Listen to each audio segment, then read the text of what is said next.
एका जिवंत भाषेचे संरक्षक श्री नरेश चंद्र देव वर्मा, पद्मश्री 2026।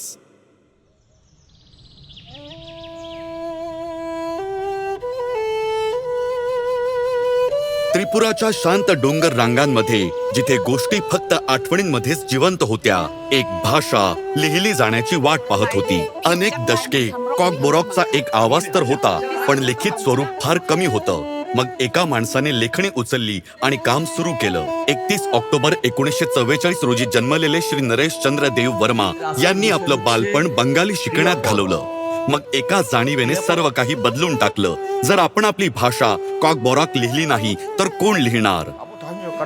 सुरुवातीला कॉकबोरॉक मध्ये कोणतेही लिखित ग्रंथ नव्हते। 1960 नंतर लोक तिला एक भाषा म्हणून पाहू लागले। ते दौलत अहमद यांच्या कॉकबोरोमा या कॉकबोरॉक व्याकरण पुस्तकाने खूप प्रेरित झाले।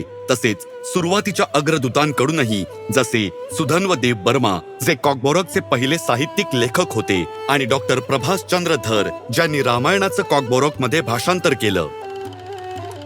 आकाशवाणीवर कॉकबोरॉक कार्यक्रम ऐकून त्यांना स्वतः लेखणी हाती घेऊन लिहिण्याची प्रेरणा मिळाली।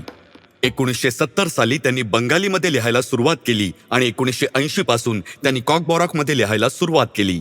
सुरुवातीला साहित्य जवळजवळ नव्हतंच, कोणताही पाया नव्हता ज्याच्या आधारे पुढे जाता येईल, म्हणून ते स्वतःच पाया बनले।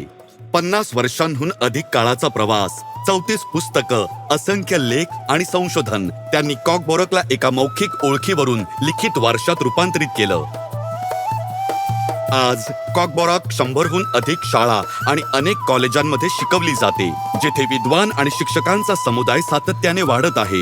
एक असं आंदोलन ज्यातून त्यांचे विद्यार्थी पुढे जात आहेत। नवीन पिढी त्यात रस घेत आहे आणि अधिकाधिक लोक कॉकबोरॉक शिकवण्यासाठी सामील होत आहेत। गेल्या अनेक वर्षात त्यांच्या कार्याला वारंवार सन्मानित करण्यात आलं आहे आणि आता हा प्रवास पद्मश्री पर्यंत येऊन ठेपलाय। पण त्यांच्यासाठी ही गोष्ट कधीही वैयक्तिक मान्यतेची नव्हती। मी खूप आभारी आहे, पण हा सन्मान केवळ माझ्यासाठी नाही, तर सर्व कॉकबोरॉक बोलणाऱ्यांसाठी आहे।